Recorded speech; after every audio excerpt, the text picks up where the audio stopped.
Olá, boa tarde ao programa de pós-graduação em saúde pública da Faculdade de Medicina da UFMG.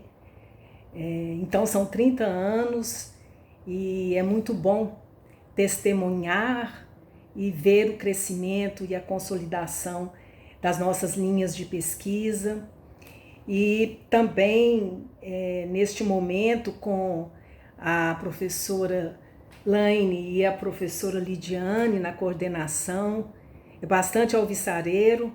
A professora Laine é pioneira no tema da saúde digital e a Lidiane foi nossa aluna. Então, abraço vocês duas e assim abraço a todos os presentes e aqueles também que, como eu, não puderam estar, né, materialmente nessa confraternização. Nós, na linha de pesquisa, condições de trabalho e saúde, já faz algum tempo temos investigado a situação da força de trabalho no SUS. O Sistema Único de Saúde conta com 3 milhões, mais de 3 milhões de pessoas na sua força de trabalho. Isso é quase 65% de toda a força de trabalho na saúde no Brasil, que é em torno de 6 milhões.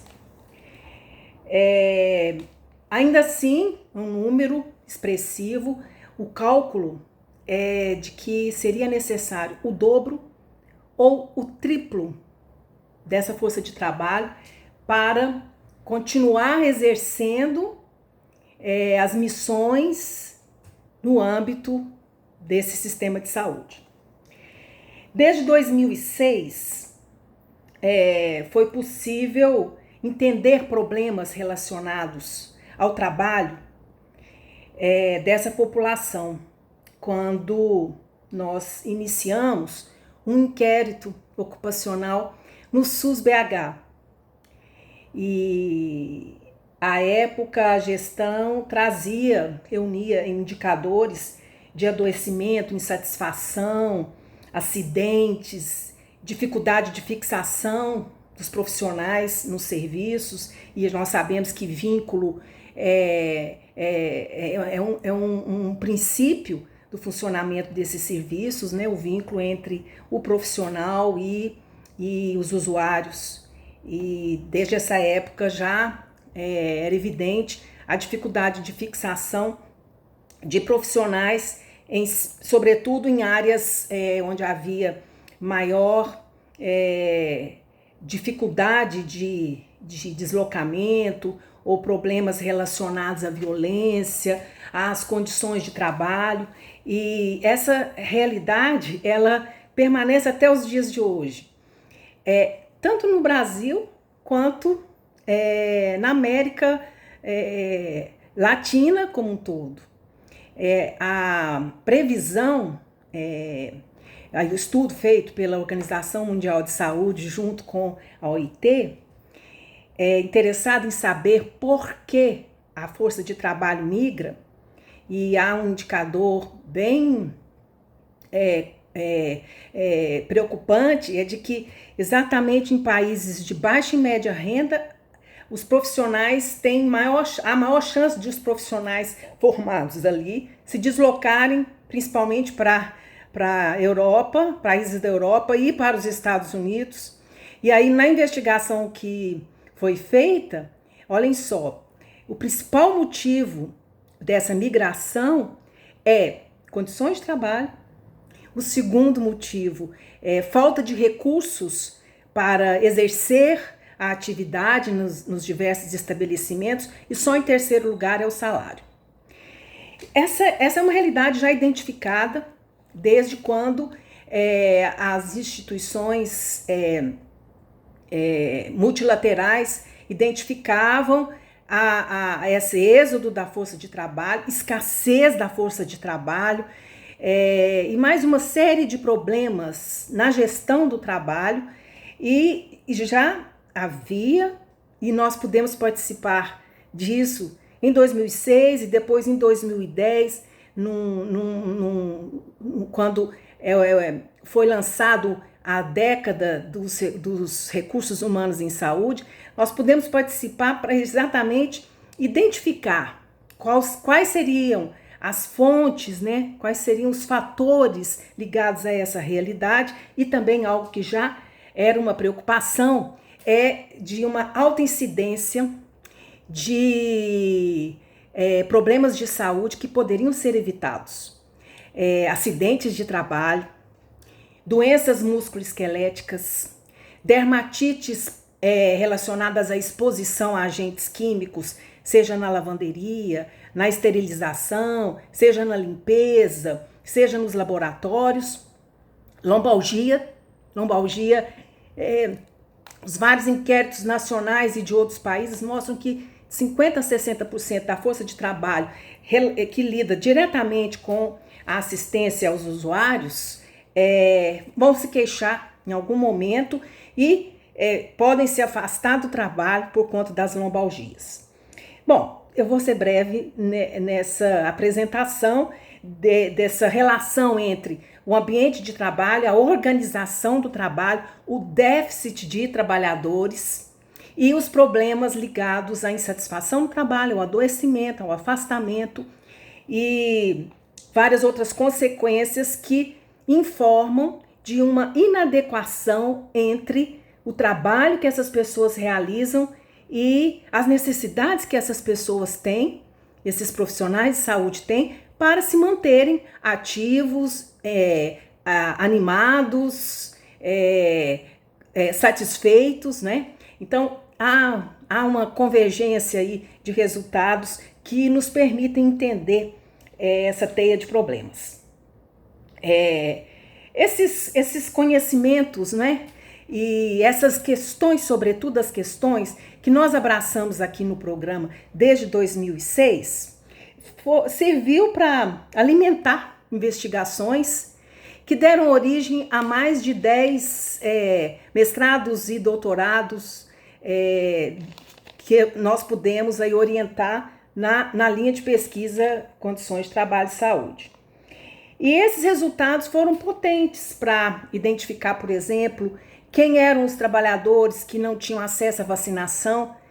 A gente também identificou que a vacinação, por exemplo, para hepatite B, é algo que é obrigatório e para os trabalhadores de saúde. E a gestão, ela garante essas vacinas e leva as vacinas até os postos ou as unidades de saúde para garantir 100% de cobertura. Mas quando a gente estuda, a gente vê que nem todos são vacinados e há uma semelhança entre esse grupo e geralmente são aqueles, né, por exemplo, nos nossos estudos e em outros estudos que chegaram a resultados similares, nós evidenciamos que são aqueles trabalhadores que geralmente de menor escolaridade e aqueles que não têm contrato permanente de trabalho, ou seja, não são concursados, trabalham temporariamente ou são terceirizados. Então, há uma discriminação relacionada ao tipo de emprego que é bastante diversificado no setor saúde. E essa situação, que eu já estou falando do emprego, eu falei das condições de trabalho, falei do emprego, e quando nós conseguimos entender os fatores na origem dos problemas que chegavam até a gestão, ou aqui no nível local, ou no nível nacional, ou até regional, né, se tratando das Américas, esses problemas tinham uma relação com essa diversificação no contrato de trabalho. Então, quando eu disse são 3,2 milhões de trabalhadores no SUS, eles não são empregados com os mesmos direitos, né? Há trabalhadores que são concursados, Há outros que trabalham no regime de terceirizado, o serviço de saúde contrata uma outra empresa que vai prestar o serviço. Isso é muito comum, principalmente nessas ocupações que vão fazer as atividades que não são aquelas relacionadas com um relacionamento direto com o usuário. Então, geralmente, são o trabalho na fornecimento de alimentação, nos refeitórios, restaurantes, na limpeza, alguns laboratórios. E além de terceirizado, contratos temporários, um contrato temporário que tem data marcada para terminar, não é? Então, a diferença de vínculo de emprego, ela tem relação com o acesso aos direitos trabalhistas e aos direitos previdenciários. Então, quem não tem um contrato do tipo padrão tem mais chance de desproteção e, portanto, maior chance de se queixar, de apresentar sintomas, de se ausentar do trabalho por esses sintomas, de se afastar, de ter um diagnóstico, de se acidentar, de não vacinar, né? Então, nós podemos perceber essa desigualdade, né? Os problemas não são distribuídos de forma homogênea nessa população. Bom, e no atual contexto, olhem só, no atual contexto, está constatada uma necessidade urgente de reverter o quadro de precarização da força de trabalho no SUS. Nós sabemos que nos últimos anos, o SUS, e não só o SUS, né, articulado aí ao ideário neoliberal, foram regulamentadas situações de jornada de trabalho prolongada, por exemplo. Então, o que os advogados no direito se nomeia de desregulamentação do direito do trabalho. No formato de lei, existe uma lei chamada Lei da Reforma Trabalhista. É legal contratar provisoriamente, organizar a jornada de trabalho de maneira a não permitir o descanso, como se prevê ou se previa até então. Então, a reforma trabalhista, no formato de lei, ela diminui o acesso a direitos de proteção social. Além da reforma trabalhista, tem um outro fator macroestrutural que tem a ver com essa situação da fragilidade em que a força de trabalho no SUS se encontra hoje, que os recursos do fundo público. Nos recursos do fundo público, força de trabalho é considerado custeio. Então, não há um limite para se gastar com a contratação por concurso público de trabalhadores para esse sistema, né? Para o serviço público. Além da forma como os recursos do fundo público eles são estruturados, o que vai levar a um problema nacional aí de desproteção social em larga escala, não só de desproteção ao trabalho, mas em outros âmbitos também. Além disso, isso se desdobra, por exemplo, na Lei de Responsabilidade Fiscal, que também limita a contratação de profissionais para trabalharem no SUS com um contrato típico ou padrão no linguajar da economia e da sociologia do trabalho. Dessa feita, o que nós vamos verificar no âmbito do trabalho é uma intensificação, porque se as missões são cumpridas com baixo efetivo, significa que o efetivo que ali está terá que se desdobrar, né, para conseguir realizar as tarefas, atingir as metas e assim por diante. E vale pensar que, vale a gente mencionar que esse sistema de saúde, ele está sempre agregando outros programas, outras missões. Há uma mudança tecnológica intensa que atualmente vivenciamos uma pandemia onde os trabalhadores da saúde pagaram muito caro, não é? Para poder fazer esse sistema acontecer, sem ter acesso à quantidade e adequação, por exemplo, de equipamentos de proteção individual e outros insumos fundamentais para exercer o trabalho com segurança. Dessa forma, nesse contexto, eu citei alguns pontos aí, né, de que maneira os fatores macroestruturais explicam essas restrições que os gestores vão enfrentar, por exemplo, para adequar, dimensionar a força de trabalho. Um outro problema que também constrange a gestão do SUS é que essa gestão terá de estabelecer vínculos inéditos de emprego, como eu já mencionei, além de não poder contratar. Quando se contrata, por tipo de vínculos, que são os vínculos que nós chamamos de precarizados, onde o acesso à proteção social é menor e aos direitos trabalhistas, etc. Nessa situação ainda, vale mencionar que os ambientes de trabalho estão sem monitoramento, sem controle. E nós sabemos, isso recentemente a OMS alertou para ela alertou 4 desafios que são vigentes hoje, 4 desafios presentes nos sistemas de saúde. Entre os 4, um deles é alta exposição a riscos ocupacionais. E a literatura e os estudos que a gente pôde fazer aqui no programa também mostraram isso.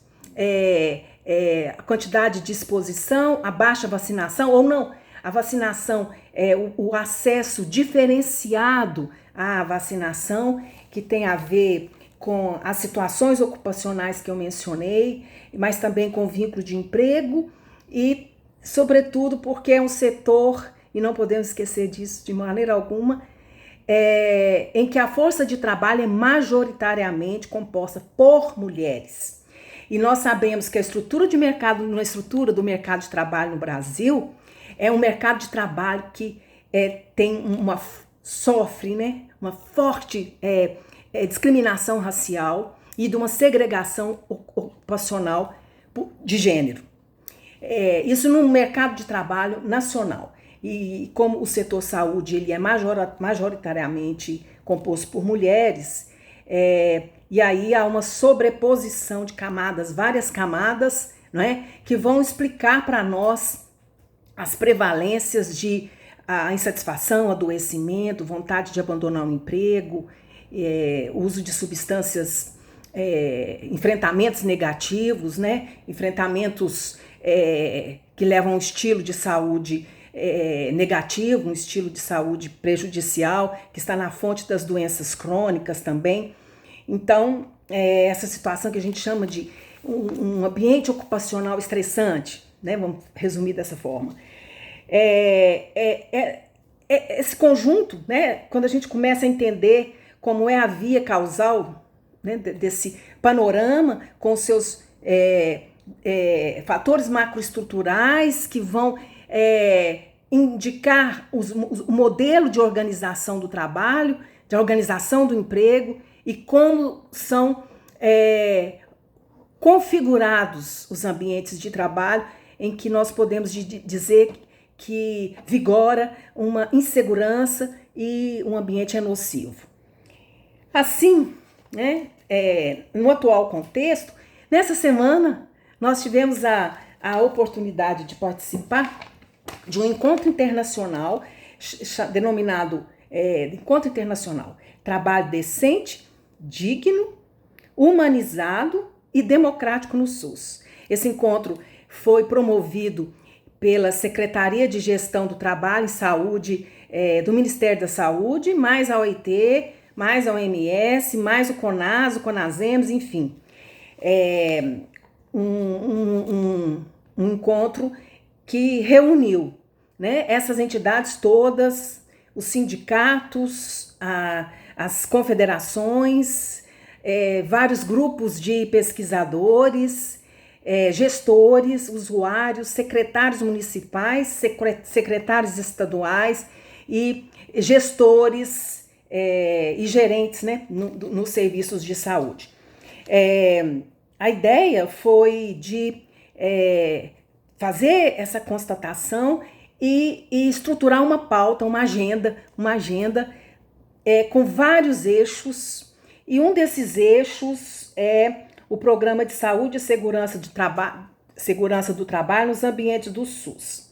E nós contamos com essa nossa experiência pretérita e com as potencialidades, né, do nosso programa de pós-graduação em saúde pública para continuar refletindo sobre essas demandas, encarando essas demandas e produzindo conhecimento, exatamente articulando aí as situações que levam essa força de trabalho essencial para fazer funcionar o SUS. Não existe serviço de saúde sem o profissional de saúde. Essa força de trabalho é essencial e nós precisamos fortalecer isso. Uma unanimidade aí entre esses atores de que sem fortalecer essa força de trabalho, nós não vamos conseguir responder aos dilemas e aos desafios que enfrentamos nos dias de hoje.